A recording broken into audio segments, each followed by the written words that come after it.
ಇದ್ದೀನಿ. ಇವತ್ತು ಒಬ್ಬ ಸ್ಟೂಡೆಂಟ್ ಮನೆಗೆ ಬಂದಿದ್ದೆ. ಅವ್ರ ಮನೆ ಮುಂದೆ ಈ ಗಿಡ ಇತ್ತು.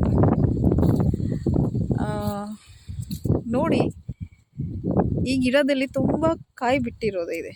ಕಾಯಿನ ಹಣ್ಣುನ ಅದು ಅರ್ಥ ಆಗ್ತಾ ಇಲ್ಲ.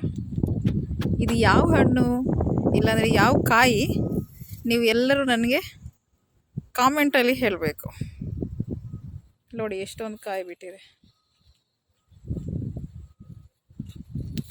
ಆದರೂ ಇದು ಪ್ರಕೃತಿದು ಒಂದೊಂದು ಸೌಂದರ್ಯತೆಗಳು. ಈಗಲೇ ಈ ಕಲಿಯುಗದಲ್ಲಿ ಇಷ್ಟು ಪ್ರಕೃತಿಗೆ ಆಕರ್ಷಣೆ ಇದೆ ಅಂದರೆ, ನಮ್ಮ ಸತ್ಯುಗದಲ್ಲಿ ಎಷ್ಟು ಪ್ರಕೃತಿಗೆ ಪವರ್ ಇರುತ್ತೆ. ಇನ್ನು ಸತ್ವಪ್ರಧಾನ ಪ್ರಕೃತಿ ಅಲ್ವಾ. ಎಲ್ಲರೂ ಕಾಮೆಂಟ್ ಮೂಲಕ ಹೇಳಿ, ಈ ಕಾಯಿ ಇಲ್ಲಾಂದರೆ ಹಣ್ಣಿಗೆ ಏನಂತಾರೆ, ಏನು ಹೆಸರೇ ಇದ್ದಾವೆ.